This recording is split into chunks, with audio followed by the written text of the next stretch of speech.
Welcome to Rise Up in Business, the law podcast for small business owners. This podcast is designed to share important legal information without the stuffy legal jargon. I'm Tracy Milacrane. Let's get into today's episode.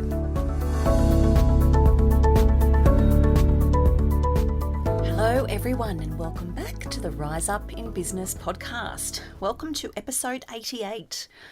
I'm going to talk today about building an all-star team in your business.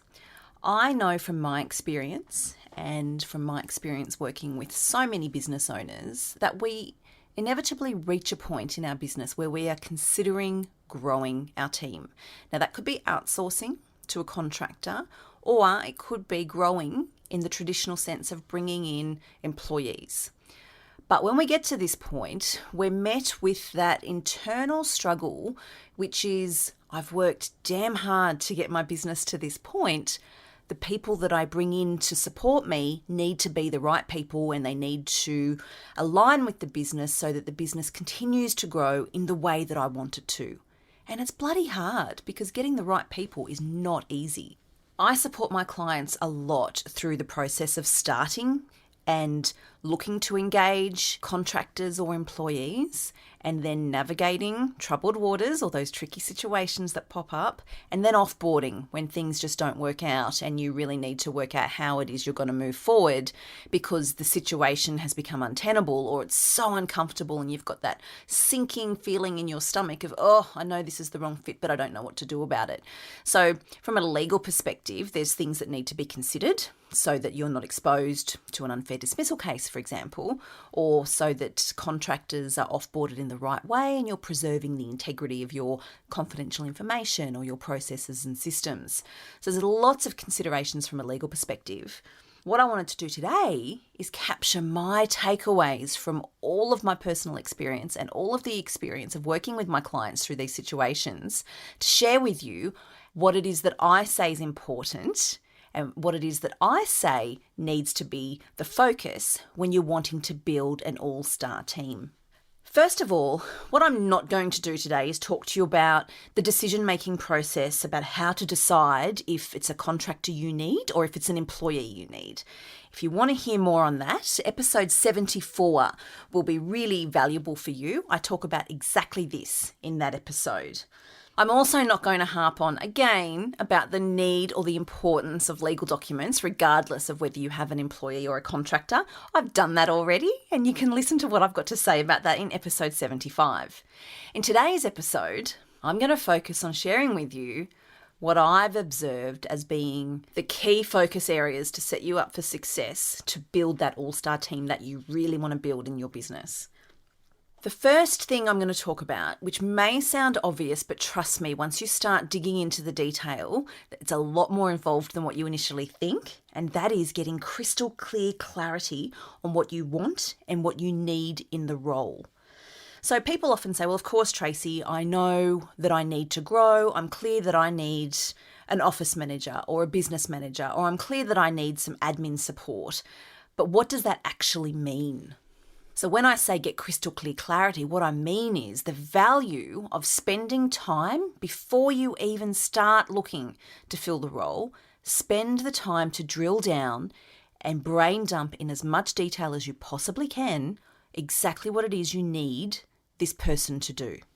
So by the time we get to this point, you've already listened to my episodes or spoken to me about whether it's an employee or a contractor, what's the difference, what suits, what can I afford, what's going to lend itself to supporting the business. You've already made that decision, so I'm not going to go any further into that.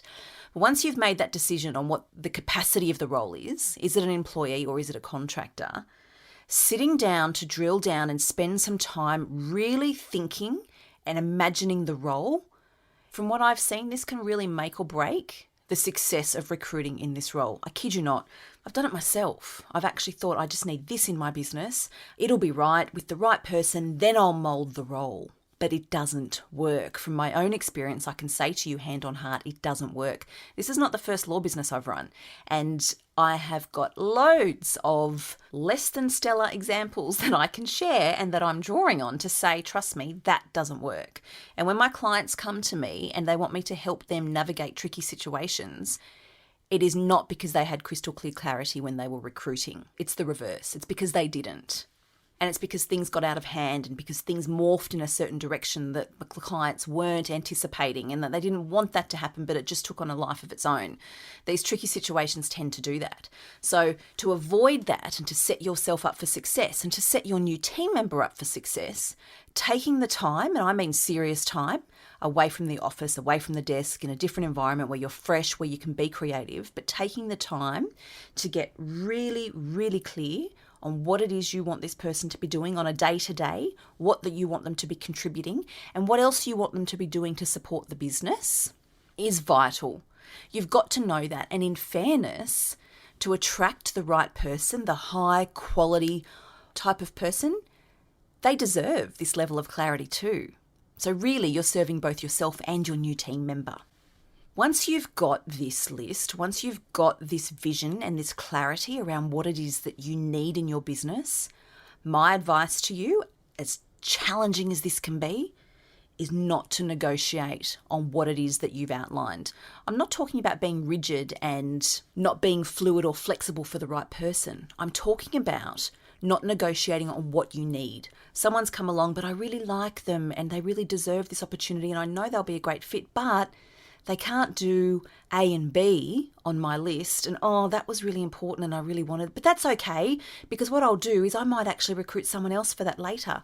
That is where I've gone wrong and that is where I see clients go wrong repeatedly. So there is a difference and I think it can sometimes be a fine line between being flexible and fluid and compromising on what it is that you really need for now in your business. And we do that, I think, when we have that good-hearted moment and that desire to help and support others, but that can often be at the cost of the business. So what I'm saying is once you've got that clarity around what it is you need, stand firm and make sure that the right person that you do end up recruiting can support you in those needs. These are needs that we've talked about. You've spent the time, you've gotten clear. Don't compromise on it. Don't negotiate on what you actually need. That's a nice segue into my next point that I think is really important, and that is be really clear on your deal breakers. What is a hell no to you? Hell no, that doesn't fit my business. Hell no, I can't make that work. Get clear on what they are. There's probably only one or two, but being clear on what they are so you don't have to agonize when you meet somebody, you interview someone, you're going through the process, they're a really nice person, but there's this. For you, it might be wanting to work 2 jobs or wanting to build your own business on the side. Perhaps that won't fit in what it is you're trying to achieve in your all-star team. You want somebody focused on your business, for example, who's not distracted and who doesn't have other competing passions. And that's fair enough. So if somebody comes along, they might be a lovely person, have all the qualifications and be a really great fit. But for example, they're wanting to grow their business on the side as well. That for you might be a hell no. So if you're clear on that, this removes all the angst and the energy and the time that it would otherwise take you potentially to consider this person by being crystal clear. That's a hell no. Line through it, move on, focus on the other wonderful candidates that you've got. It doesn't mean there's anything wrong with the person. It doesn't mean that what's a hell no for you can't be a hell yes for somebody else. Of course not. It's not a judgment. This is a process. At some points in your business, for certain roles, that might be fine. It was just an example that I'm giving that comes up a lot for my clients.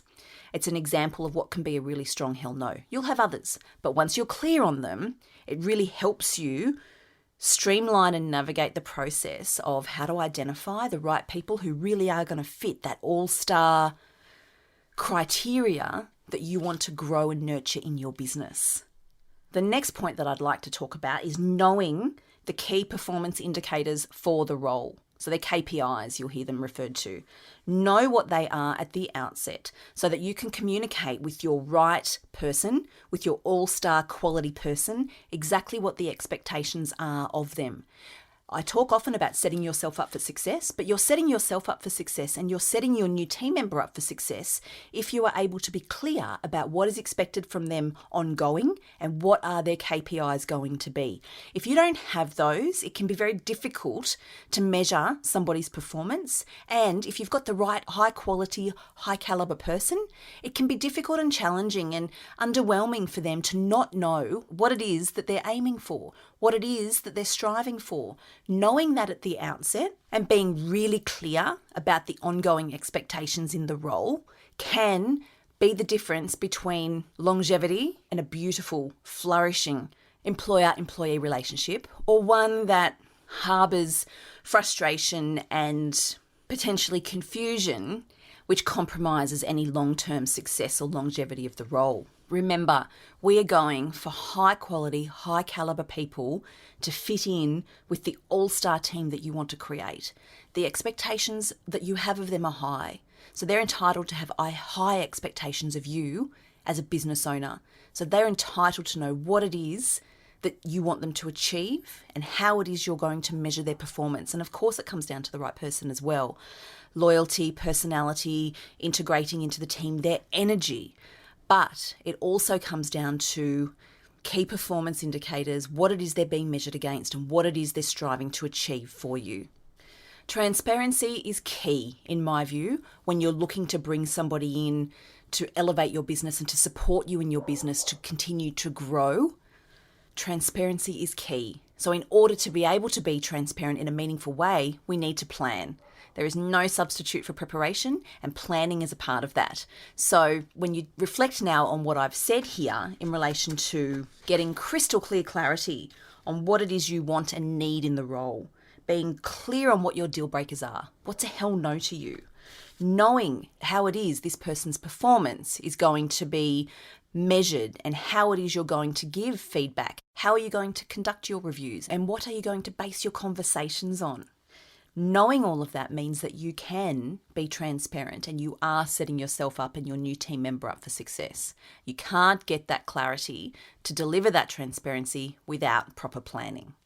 So my view is that when you are taking the significant step of bringing somebody into your business, the business that you've worked so hard to build, you need to give the process the time that it deserves and the respect that it deserves to get the clarity and to plan properly so that this can be a really positive experience for you and your new team member. Much of that probably doesn't sound legal, but trust me, it is. Because once you've been through the process of identifying whether it's an employer or a contractor that's right for you, tick, that's legal. Once you've been through the process of planning and getting clarity on all the things we've talked about, of course you're going to integrate that into an employment agreement or a contractor agreement. Again, tick, that's legal. What you're then doing is setting yourself up for success and you are protecting your business from a tricky situation that goes sour down the track. I'm thinking unfair dismissal. I'm thinking misaligned expectations with a contractor and a dispute over payment entitlements. Tick, that's all legal. So in approaching it this way, not only are you, as a serious business owner who's got it together and you're doing all the right things, you're protecting the business, you're complying with your legal obligations, you're setting yourself up for success, and you're drawing on my experience and the experience that I can share from my clients as to how to avoid potholes, shortfalls, how to avoid grief, how to avoid spending unnecessary time and energy on situations when that could have been avoided if we had have gone through this process that I've just outlined. Honestly, there are so many nuggets of gold in here that I wish that I had have implemented in my business years ago, but I have them now and I'm implementing them now. So you have them now and you can implement them now. But honestly, hand on heart, this is how I genuinely think you can build an all-star team because I've seen it. I've seen the success that comes from taking the time to do the things we've just talked about. And I've seen the shit that comes when we don't, because we end up in those awful situations. We feel betrayed. We feel like someone's been disloyal. We feel like we've let ourselves down. We feel like somebody else has let us down. Oh my gosh, I'm doing everything and I'm in this situation again. And you've got that churning feeling in your stomach. You're spending too much time and energy dealing with these people issues that you really didn't want to deal with. What I'm saying is, yes, I've been there. I've seen it. I know that it happens. It's real, but we can avoid it. and we can avoid it by going through the processes that I've outlined. So I really hope that you've got some value out of that, and I really hope that gives you some food for thought if you're new to the recruitment journey, or if you're thinking about growing your team, or like many business owners that I support, if you've been through it, you've been burnt, you've learnt from bad experiences, and you now want to consolidate that. You don't want to be in that position again. You want to go forward in a smooth, positive, rewarding way. That, my friend, will set you up for success. If you'd like to spend a little more time focusing on what it is you need to think about when you're looking at outsourcing, and what you need to think about when it comes to the differences between employees and contractors, growing the team, what sort of agreements you need, all of those things, please jump over to the website. We've got a masterclass specifically on this very topic for this very reason. You can dive in, have a listen whenever it suits you, to really help you navigate the way forward to set you and your business up for success when you're looking at growing the team. I hope you have found that helpful. Please, I would love it if you would check out the masterclasses. I've designed them for this particular reason, to really enrich your journey and to give you an easy way to access the knowledge that you need as a business owner. The links are in the show notes as always. If you have any questions, please don't hesitate to reach out. That's what I'm here for. Thanks so much for joining me. I'll catch you next time.